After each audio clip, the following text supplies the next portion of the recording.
Okay. Welcome to the Cold Hard Facts Podcast. I am DNA, the only one, the one and only, of course, back again once again, and I got a very special guest. Who been low-key ducking and dodging me, Redd VLVT. Yo, what's up? Not I've been dodging, I have not.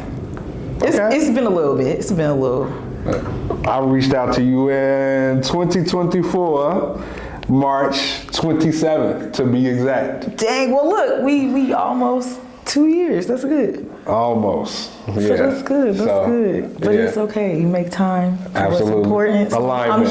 I'm here, when I'm supposed to be. Absolutely. Yeah. How you feeling, first of all? I'm good. Spiritually, financially, emotionally, I'm good. I'm happy. That's wonderful. Just drop some music. We gonna get this all laid. Yep, it's Aries season, Hey, amen to the Aries. It's Aries season, and we got some things coming, so I'm good. Yeah. How are you? I'm great. Yeah. I'm fantastic, and all of the above. Okay, wonderful. So I guess I want to start with first your name, the spelling of it, and what made you want to name yourself Redd VLVT, or did somebody give you that name? Okay, true. So this is kind of a multiple part story, but so I started off doing poetry and spoken word when I was in college at NIU. Shout out to the Huskies. So I started as a spoken word artist, and I chose Redd VLVT first for one, Redd VLVT. Cake is soft, it's delicate, it's moist.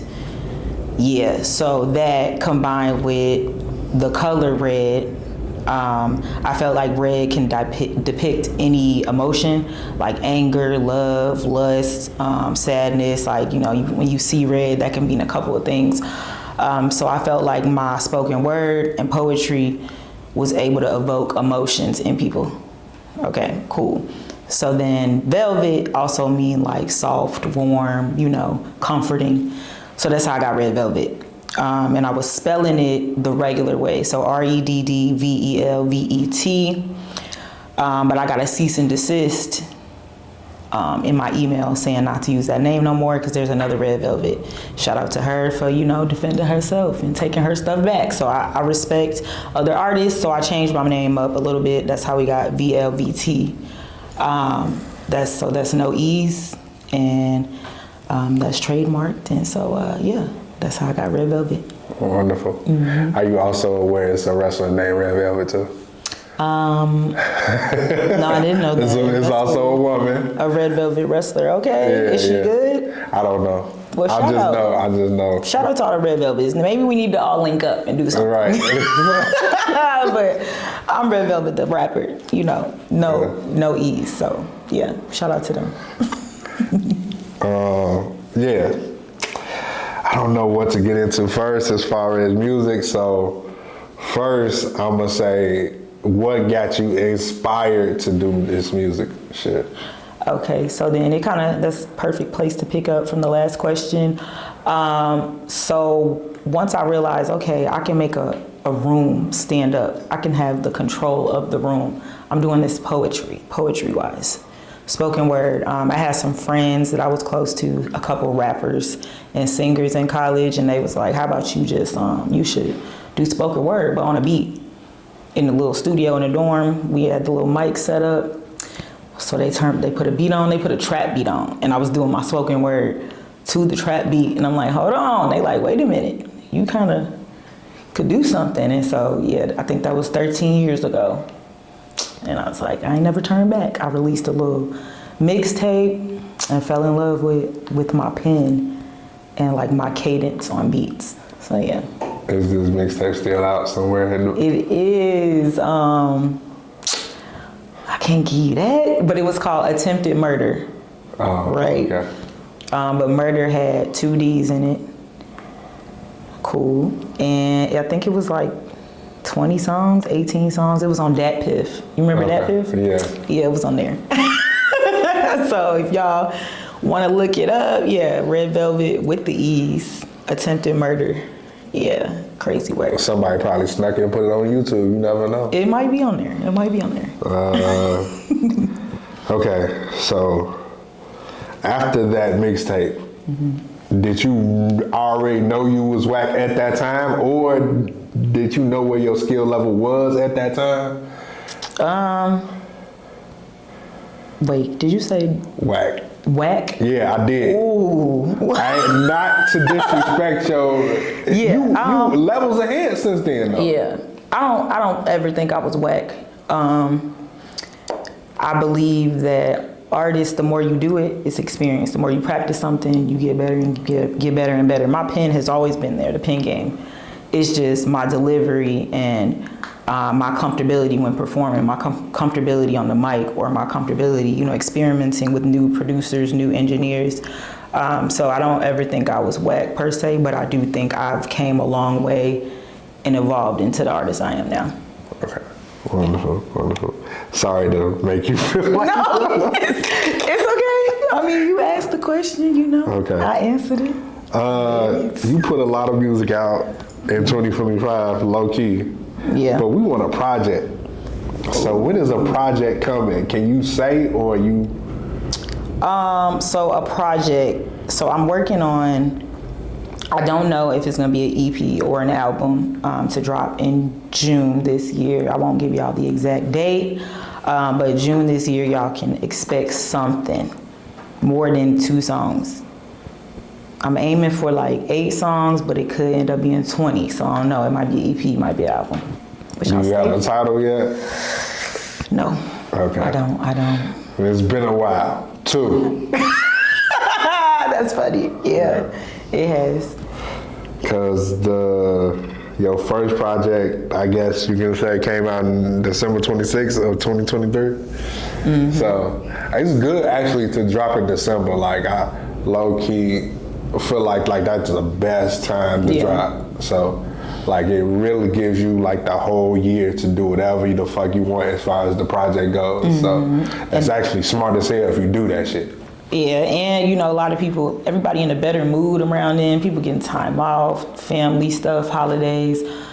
And so it's a lot of time for people to really focus on your project and then go into the new year too with your new music. So I love dropping. So, but we gonna do June and then maybe something else in December. Okay. So yeah, I'm gonna get to that project in specific. Oops. But yeah, make it happen. Let's talk about that one. Yeah, that's what you want to know. You want to know how I got that? How did you make it? So make it happen. It features the Uchi beat, Uchi Wally beat from back in the day. Honestly, I found that beat, and I'm sorry, I do not remember who made the beat, but whoever made it, you fired. It's you in the credits on the song, but I just can't. It's not in my mind right now. I found that beat, and I was just playing around, cause y'all know I'm thick as hell. No, I'm just playing. But it was a song about being comfortable in your own skin, and not talking about what we lack, but actually talking about like what we do have. And I'm like, hey, my skin is soft, and it is enough to smack. I'm not saying that full sentence, but yeah. It is enough. Like the right person for you, what you got is enough. So I was just having fun. It really was a throwaway song. I'm like, ain't nobody gonna like this. Like I'm playing around. I dropped that, and I got a lot of love on that song. It got some radio play. It was in a lot of Chicago DJs mixes. Always getting asked to perform it. To this day, I'm like, that's a song I probably can never stop performing. And then people like, where the video at? I want to do a video, but I need y'all to come out to the video shoot. So y'all gotta, if I say I'm doing the Make It Happen video, when I say open call, I need everybody to come out to that. Y'all see all my mannerisms behind this camera. Yeah, that's one of my favorites too. It had to be. Right. Because like sex sells, you know what I'm saying? So like that's what it is. It does. See, I'm being very, very PG, but that song ain't PG. Ain't nothing about it PG, so you know what I'm saying? Going back to like, okay, how do you prepare in the studio as far as what you need before you actually, record? Okay, so whenever I go to the studio, one, I block out. I go into the studio for 4 to 8 hours. And I come pre-prepared, so I like write, I'll have 3, 4, 5 songs ready to record. And so I go in there, I stop smoking, y'all. Now I'm just like for occasions. But I used to go in there and have to hit something and then get in this mode. But now, since I slowed down with that, I go in there, I just make sure, I'm in a good mindset. I run through the songs before I get to the studio. So I'm not wasting time. I don't like to get in the studio, still be writing and stuff. I like to have it ready because I need all 4 of them hours, me getting some work done. The night before, I gotta do my nighttime routine, a little melatonin bath. You gotta get in the right mindset to go in there clear, like your only focus is what you're about to record. Don't bring all the outside stuff. And that's really my moment to just zone in. For sure. Yeah. So you said you recently stopped smoking, right? Mm-hmm. Okay. How long you been, like, as far as on this journey with no weed? So I stopped, I think January 3rd, and what's different, I would say, like, my dreams have came back, not to sound cliche, but like we don't realize when we be smoking, like it suppresses your dreams, and so all those are coming back. I noticed I have more energy, I can focus better. My pen game, I feel like, is back to how it was when I first started rapping, like probably like my brain is less fogged, and so I can write better, and lyrics come to me in my dreams. They come to me throughout the day, and I write them down. So I'm like, I think we do slow you down, y'all. But I ain't saying stop, but I think it do slow you down. Okay. So Good Is Bad. Talk about that one. So Good Is Bad, to be exact. I'm doing so good. I mean, it's real self-explanatory. Like, I wrote that song from the mindset, I'm doing so good in life that it's bad. Like, it's like, I'm gonna start smelling myself. Like, everything is amazing, everything is great. Like, it's a bad thing for y'all. That's what So Good Is Bad is about. And another story behind that, I wrote that with a challenge my sister Cookie gave me, because she threw like a work event and they needed an artist, but they needed clean music. And I'm like, girl, I don't have clean music, but if you listen to So Good Is Bad, there's no curse words in it. That's like a real PG radio edit song. So I have done a lot of promos with that song. I did one with Vital Chinatown, where I had my listening party at a couple years ago. So I needed some real clean that I could perform in Chinatown, like, in their little area, in front of people. It's families and stuff walking around, so they like, you got anything clean? And that's why I wrote that one. So, yeah. It's nothing wrong with clean music. Yeah, it's not. You gotta have more than just sex. And so, like, I really push myself to, make music of a variety. Right. I call myself abstract. Like, I don't like referring to myself as a rapper anymore, but I'm an artist, an abstract artist. So just whatever I want. Absolutely. Yeah. Let's go down further into the track list. PNF. PNF. First of all, what you think PNF stands for? I have no clue. That's why. And that's probably only 2 people know what PNF, 3, including me, know what that means, and I'll never tell, so. But I did like a challenge on IG a couple years ago, like everybody guessed what PNF stand for, and that was hilarious. People was like, what, pussy and fun? I'm like, that's crazy. Or like, it's just, I had a little contest, but I still never said what it was for. So PNF was a freestyle. I wrote that I did write it, because it's a difference between freestyle and freestyle. So I free wrote that, like it does not have a chorus. It wasn't just off the top, but it was just a song with no chorus. And I was just freestyling. Reminiscing on some things. If y'all haven't heard PNF, you can go listen to it. But right, yeah. Yeah. We'll come back to that in a later interview, because I don't normally say this until the end of the episode, but and end of the interview. But once you come on here, once you family, automatically, you know what I'm saying? Yeah, you can definitely come back and do another one, you know what I'm saying? But the next one is gonna be a lot different because, yeah, I say that for later. Okay. It's the mystery. Horror stories. Horror stories. That song was really about, like, I don't know if y'all probably heard my music. If you haven't, when you tune in, you realize, like, I do not like these niggas. I don't like, and there are some great men out there, but when I say niggas, y'all know who I'm talking about, and it's like, it be niggas out here, and that's what Horror Stories is about. It's like niggas that be cracking on anything and wonder why they got demons. Like, it's cause you cracking any and everybody, and you don't know what these girls is bringing to you or what dudes they done mess with, and that's what Horror Stories about. It's like, it's so scary out here. That's all. Yeah. I wholeheartedly agree. Yeah. That's why you get you one. Yeah, you gotta get you. And crack it on them.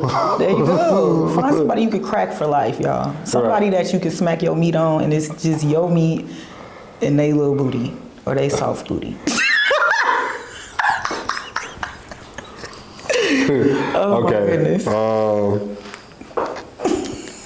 Letter, you released that December 31st. A letter. So, a lot of people don't know, but I had some little, like health scares in 2025. We getting older, y'all. Go to the doctor, take care of yourself. Real talk, especially as like black women. So I had some, health things going on, and at the top of 2025, I lost my grandfather. So it was a real emotional year for me. Some friendships shift. Some end, some begin, some take a pause. But I just had a real emotional year. And I wrote Letter just as a reminder to myself, like, it's okay to take a break, to relax. Like, I got 2 jobs outside of music, so I don't consider music a job. That's my creative space, but like still I got 3 big things going on that's taking a lot of my energy, and I had to take a break. I had to stop working my 2nd job. I had to take some time off from the 1st one, and I took some time off from music and social media and just like having to post stuff and having to make music. I had to take a break and really be like, hey, you overwhelmed and you need to take a break, so it's okay. So that's what Letter was about, just like taking a break, looking at yourself, falling in love with the version of yourself you aspire to be, and just leaning into your support system. I realized I have a huge support system, and shout out to them, and that's what Letter was about. Then I shot a video with Brooks Media. If y'all haven't seen that video, it's on YouTube, it's on my Instagram. We shot that video in my apartment. It was Brooks Media's idea, and y'all gotta be comfortable shooting in places that you may not even realize, like it's so much around you that you can utilize. And not everything gotta be super expensive. It's just how you work with what's around you. So, yeah. And as long as that delivery's there, you're gonna get your point across, but yeah. No, okay. Here go to boring interview questions. I quotations around that because it may not be boring to everybody. Okay. Top 3 albums of all time. Ooh, top 3 albums. I'm trying to not say all Drake stuff. I'm really trying.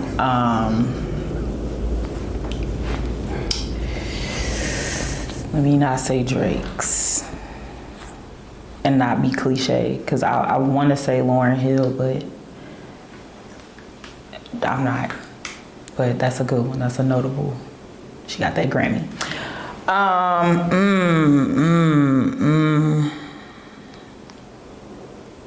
I can't think right now on that. That's crazy. It is crazy. If I just throw an artist out there, will you be able to? So old and new? Old and no, don't do that. Because you're going to be like, ooh, you don't know that? And I'm like, I don't. I can't lie to y'all. Everybody know Jay-Z? You got Jay-Z? And I don't. You don't listen to Jay-Z? Okay, I don't cool. like Jay-Z. Okay. Sorry, y'all. Nas. See, everybody just, Nah. Nas is a great artist. I think you can change it to artists, but when it's like albums, a lot of artists don't even get my full listen on albums. Okay, J. Cole then. The Fall Off. The Fall Off is good. All Drake's albums. I don't care. Okay. All of them. This is gonna be like the best part of the interview. This is gonna be like the best part. And then notably, you know, Kendrick's last thing, whatever that was, where he you know, put up a good fight, you know, he cool too. But so this gonna be the best part. Oh man. Drake. Erykah Badu. Baduism is fire. Drake. Yeah. That's all I got for y'all. Okay. I'm gonna put another one. I guess maybe I shouldn't even do this one. Okay. Who's your damn? You know the answer. What do you feel like your biggest accomplishment in music is so far? My biggest accomplishment would be, I'm gonna definitely say my listening party, because that was funded 100% by me. And that was my first ticketed event that I threw by myself. I did have the support of my team. I never do anything by myself, but I fully funded that out of pocket, working back to back shifts to fund that, to pay for the venue, to pay for, you know, we had a bartender. I think we ended up selling like 102 tickets at $35 each. And a lot of people ain't even willing to spend $35 on an artist, so let alone 102 people to come out. Another accomplishment would be like collaborating with Juggernaut. Just, you know, it's been a lot of big rappers on that platform, so that was fire, and just collaborating with people outside of my comfort zone. So yeah, there you go. Okay. Mm-hmm. Okay, back to the music. Talk about the song Rap, because that was like not a different direction for you, but like you just like stepped outside of your box a little bit. Yeah, Rap, it was around the time my grandfather passed away. And so I was sad as fuck, y'all. That's where Rap came from. And oftentimes I try to collaborate, again, back to these niggas. I try to collaborate with niggas. And they be wanting me to do all types of other stuff and not rap. I came here to rap. That's it. Like, that's truly how I felt. I come to the studio to rap. I'm not here to play in y'all faces. I'm not here to flirt and googly eye and I'm not, you know how many times as a female artist I've been asked to twerk, shake some ass? That shit's crazy. You know, like I will out rap most of you niggas in this room. Okay? And let's get into it. But y'all talk about shake some ass, and it's like y'all be making a lot of lady rappers, lady artists uncomfortable. I feel like I need to say this, cause like y'all don't. It's hard to be a female artist out here. So rap came from like, one, yeah, my grandfather died. I needed to just get some things off my chest. I just put the pen to the pad, and that's what came out. I didn't plan that song at all. And then two, yeah, we just came here to rap, man. Like, stop trying to make us do all this other shit that ain't got nothing to do with what we create. Thank you. Okay, the most recent Tupac, mine, was it, okay. Wet It Up, and I guess talk about Wet It Up first. Again, these song titles and the explicit lyrics. Be as PG as possible if you can. Wet It Up is an intimate song. It's an intimate song inspired by intimate moments that people may have, you know? And I think I was asked a few days ago, like, what is the purpose? Like, if someone were to ask, like, what is Redd VLVT's brand of the music? It is that as a lady, as a black woman, we have a powerful voice and we can use it however we see fit.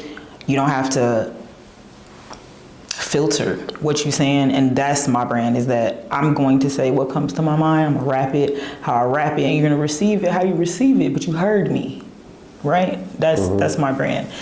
And so yeah, Wet It Up is like, a lot of women, we be talking that shit, okay, in our head. Like we are these little soft, gentle things, but we also have the voice that will have the attention of the whole room. So ladies, never be afraid to like use that voice of yours. It can move mountains if you wanted to. Right. Yeah. And then you want to talk about the other one? Yeah. Whose Is It? Whose Is It? Whose Is It is, again, another intimate song, but it's also, when I wrote it, it's like my ego. It's like me, I know this rap game is mine. You know, I know that. I know when you get me in your show, I'm going to have the room. I'm going to get people to come out. It's mine. That's what Whose Is It is about. The music mine, and if I want you, you're mine too. Understood. Do you listen to Juicy J?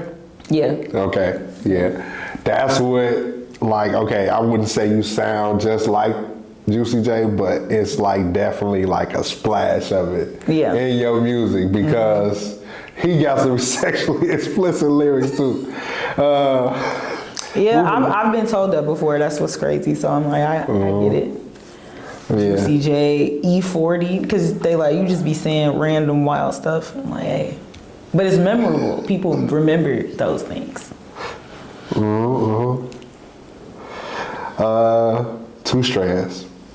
Two Strands has became a fan favorite. I literally wrote that about my hair.